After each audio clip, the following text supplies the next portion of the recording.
Harrison Okene never expected to become the last living person inside a sunken ship. On the morning of May 26, 2013, he was working as the cook aboard the tugboat Sunken off the coast of Nigeria. It seemed like an ordinary day. Then everything changed. A massive wave slammed into the vessel. Within seconds, the tugboat rolled over. Lights went out. Furniture, equipment, and water crashed through the corridors. Crew members were thrown into complete darkness.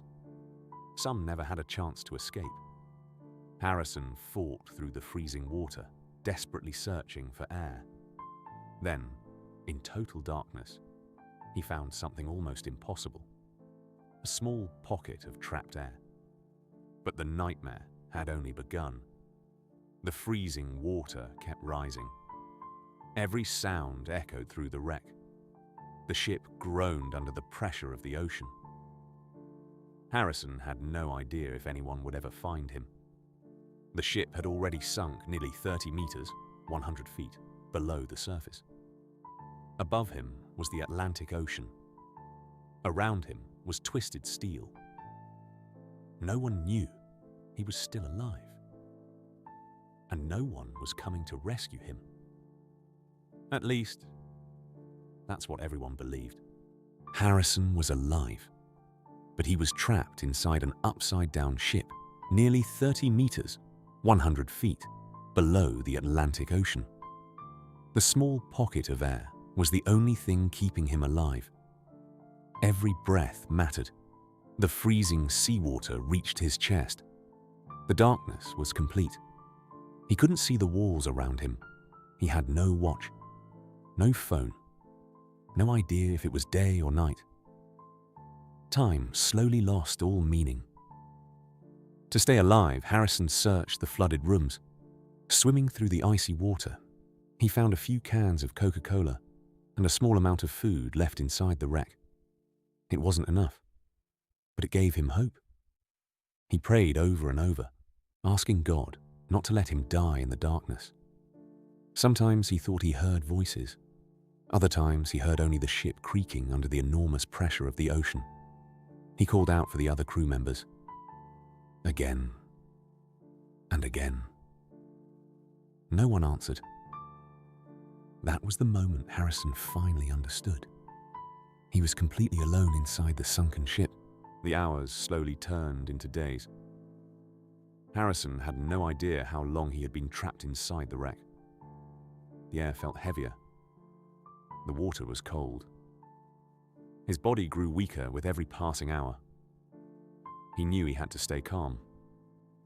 Panic would only waste the precious air he had left.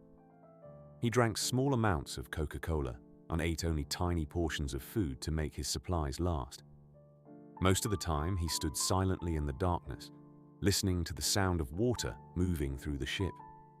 His muscles ached from standing in cold water for so long. Sleep was almost impossible. Every movement had to be slow and careful to save energy.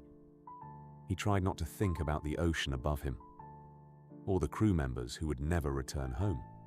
He focused on one simple goal: stay alive until someone came. Sometimes he thought he heard voices. Sometimes he imagined rescue boats above him. But every time, the silence returned.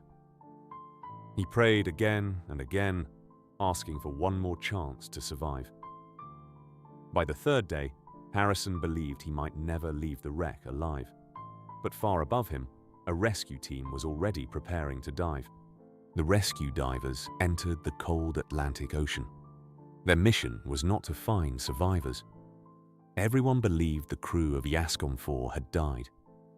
The divers slowly entered the overturned wreck. Room by room, they searched the flooded ship. Their lights cut through the darkness. Every compartment was silent. The divers expected to recover only bodies. Then, something moved. One of the divers stopped. He pointed his flashlight toward the movement. At first, he thought it was another body, drifting in the water. Then a human hand slowly reached toward him.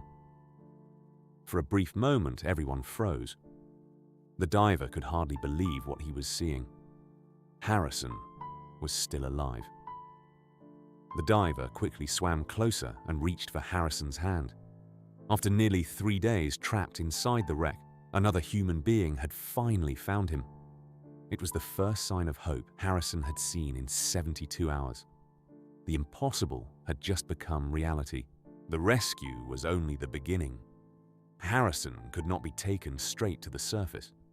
After spending nearly 3 days under pressure inside the wreck, surfacing too quickly could have killed him. The divers carefully brought him into a pressurized diving bell. From there, he was transferred into a decompression chamber. He remained inside for more than 60 hours while doctors and diving specialists monitored his condition. Little by little, his body recovered. Day after day, his strength slowly returned. For the first time in days, he could breathe without fear. The nightmare that had begun inside the wreck was finally over. Against all odds, Harrison survived. 11 members of the crew lost their lives that day. Harrison Okene was the only survivor. His story soon became known around the world. What began as an ordinary working day became one of the most extraordinary survival stories ever recorded.